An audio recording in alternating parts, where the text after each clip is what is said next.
Bonjour, dans cette vidéo, on va voir le travail pour les systèmes thermodynamiques. Par définition, le travail, c'est un transfert d'énergie. Un objet fournit un travail et perd ainsi de l'énergie. Lorsqu'il exerce une force le long d'un déplacement, le travail entre A et B, c'est moins l'intégrale de A vers B de F dl. Tel que WAB, c'est le travail effectué entre deux points A et B en joules. F, c'est la force exercée en newton. Et dl, c'est la variation infinitésimale de la longueur de l'objet considéré en mètres. Donc, lorsque le système il donne du travail, il y a un signe négatif. Lorsqu'il reçoit un travail, le signe il est positif. On va prendre un exemple d'application. Un ressort est comprimé depuis une longueur de 30 cm jusqu'à une longueur de 5 cm.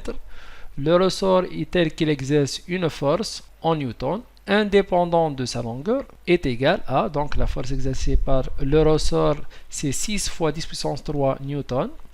Quelle est l'énergie fournie au ressort sous forme de travail pendant la compression? Donc, on va utiliser la formule précédente du travail. Donc, on a le travail entre deux points A et B. Le travail entre A vers B, c'est moins l'intégrale de A, B, FL dl. Donc, bien sûr, FL, c'est 10 puissance 3 newton, c'est une constante. dl, c'est que dl, c'est la variation de distance. Bien sûr, ici, on a une distance de 5 cm vers 30 cm.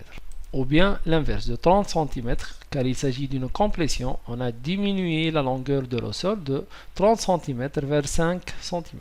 Donc c'est moins 6 fois 10 puissance 3. dl, on va intégrer dl ou dx, c'est une longueur L entre la longueur de point A initial et LB, la longueur finale LB. Donc moins 6 fois 10 puissance 3, donc LB moins LA. Donc la longueur finale c'est 0,05, bien sûr en mètres, et la force en newton. On obtient le travail en joules. Bien sûr, il faut faire attention aux unités, la distance en mètres, la force en newton et la valeur du travail en joules. C'est moins 6 fois 10 puissance 3. Donc on a 5 cm fois 10 moins 2 pour transformer le centimètre en mètre. En fait, 1 cm c'est égal à 10 moins 2 mètres. On va diviser par 100. C'est 0,05 moins 30 cm égale 0,2 mètres. Donc on obtient 1,5 fois 10 puissance 3 joules ou bien 1,5 kJ. Bien sûr, kJ c'est égal à 10 puissance 3 joules. On remarque que le signe de travail il est positif. Donc pourquoi le signe il est positif? Car on a appliqué un travail sur le ressort. Donc on a donné un travail au ressort, donc le signe du travail il est positif.